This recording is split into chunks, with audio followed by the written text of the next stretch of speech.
चेन्नई से दिल्ली के लिए एक ट्रेन में कौन सा राज छुपा था जिसके खुलने पर पुलिस भी चौंक गई।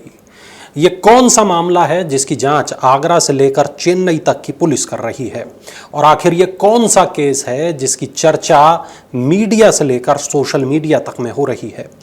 ये तमाम सवाल इसलिए क्योंकि चेन्नई से नई दिल्ली जा रही तमिलनाडु एक्सप्रेस में मिले एक लाल ट्रॉली बैग की वजह से एक ऐसी जांच शुरू हुई जिसकी कड़ियां आगरा से निकलकर करीब 2000 किलोमीटर दूर चेन्नई तक पहुंच गईं। मामला 5 अगस्त को सामने आया। तमिलनाडु एक्सप्रेस मध्य प्रदेश के ग्वालियर स्टेशन से निकल चुकी थी और आगरा की तरफ बढ़ रही थी। जनरल कोच के पिछले हिस्से में एक लाल ट्रॉली बैग लावारिस पड़ा था।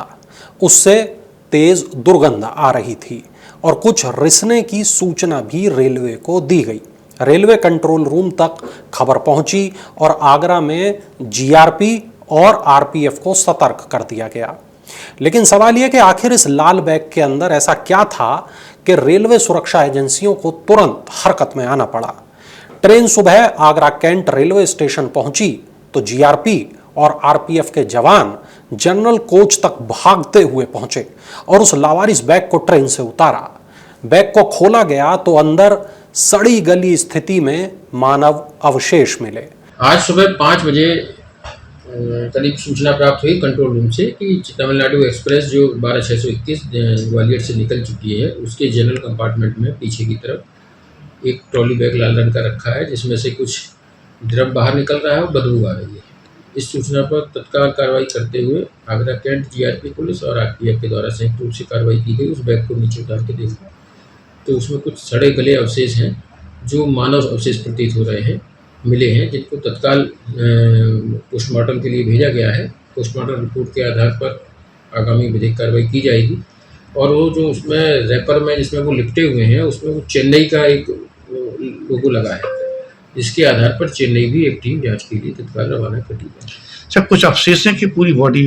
नहीं, कुछ सड़े गले अवशेष हैं जो एकदम काले पड़ गए हैं, लेकिन देखने से प्रथम दृष्टया ऐसा लग रहा है कि मानव अवशेष है। सीसीटीवी कैमरे वगैरह खाली जा रहे हैं आगे के चेन्नई तक के?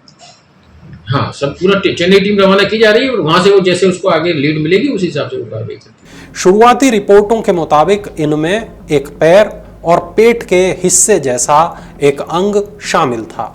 अवशेष बेहद खराब स्थिति में थे, इसलिए पुलिस के सामने पहली चुनौती यही थी कि इनको पहचान इनकी कैसे की जाए।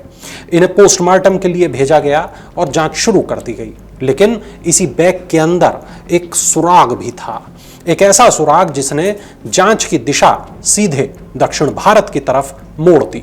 मानव अवशेष जिस पॉलिथीन में लिपटे थे उस पर चेन्नई लिखा हुआ था। अब पुलिस के सामने एक सवाल ये था कि क्या ये बैग चेन्नई से ट्रेन में रखा गया या फिर किसी दूसरे स्टेशन से इसे ट्रेन में चढ़ाया गया, और चेन्नई लिखा होना महज संयोग था या जांच को प्रभावित करने की कोशिश। इन तमाम सवालों के जवाब तलाशने के लिए जांच करने वाली टीम चेन्नई पहुंच गई और रेलवे स्टेशनों के सीसीटीवी फुटेज खंगालने शुरू कर दिए, और सीसीटीवी फुटेज ने जांच को एक नई दिशा दी। शुरुआती जांच में चेन्नई स्टेशन और उसके आसपास के कैमरों की फुटेज देखी गई। बाद में जांच का दायरा इतना बढ़ा कि पुलिस ने सैकड़ों सीसीटीवी कैमरों की रिकॉर्डिंग को खंगाल डाला। फुटेज में एक पुरुष और एक महिला लाल ट्रॉली बैग के साथ दिखाई दिए। पुलिस के मुताबिक दोनों स्टेशन पहुंचे, बैग को तमिलनाडु एक्सप्रेस के कोच में रखा और ट्रेन रवाना होने से पहले उतर गए। अब जांच का फोकस इस जोड़े तक पहुंच चुका था, लेकिन कहानी यहां खत्म नहीं होती। सीसीटीवी से मिली कड़ियों को जोड़ते जोड़ते पुलिस चेन्नई के बाहरी इलाके गुडुवंचेरी तक पहुंची। जांच में एक किराए के मकान का पता चला। वहां पहुंचने पर पुलिस को अंदर से तेज दुर्गंध आने की जानकारी मिली। बाद की रिपोर्ट ये बताती हैं कि मकान की तलाशी में एक बड़े बर्तन में, जिसे कई जगह बड़ा भगोना बताया गया है, उस बर्तन से अन्य मानव अवशेष बरामद हुए।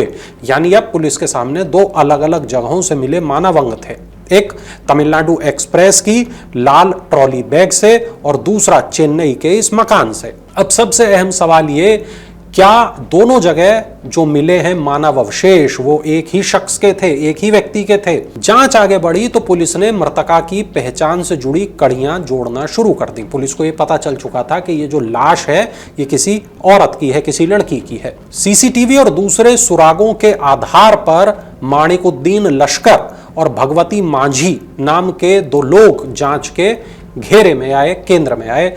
जो नई रिपोर्ट्स हैं वो ये बताती हैं कि पुलिस इन दोनों को संदिग्ध मानकर उनकी तलाश कर रही है। हालांकि जो उनकी भूमिका है उसका अंतिम फैसला जांच और अदालत में पेश होने वाले सबूतों के आधार पर ही होगा। लेकिन यहां इस केस का एक बेहद महत्वपूर्ण पहलू सामने आता है।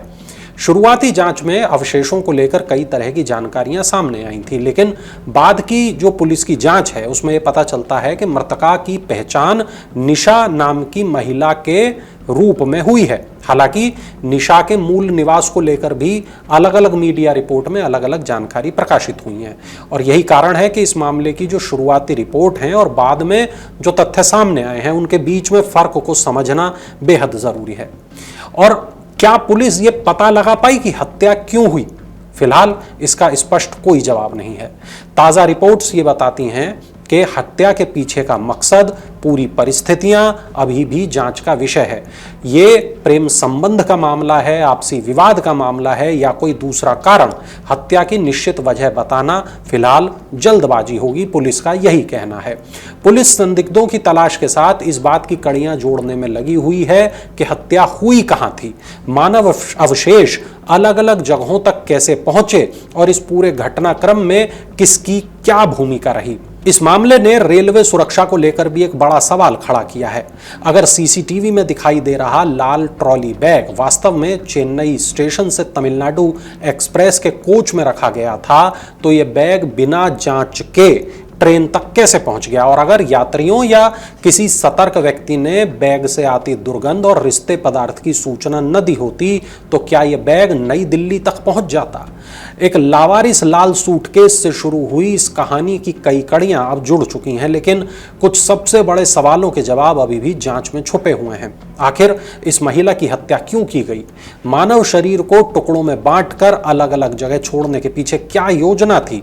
और सबसे महत्वपूर्ण, रेलवे स्टेशन पर हजारों सीसीटीवी कैमरों और तमाम सुरक्षा व्यवस्था के बावजूद एक ऐसा बैग ट्रेन के जनरल कोच तक कैसे पहुंचा? आपको इस पूरे मामले में सबसे बड़ी चिंता किस बात की लगती है? हत्या के पीछे छुपा मकसद, संदिग्धों तक पहुंचने की चुनौती या फिर रेलवे में सुरक्षा व्यवस्था में दिखाई जो दे रही हैं कमियां? वो कमेंट बॉक्स खुला है, जवाब जरूर दें।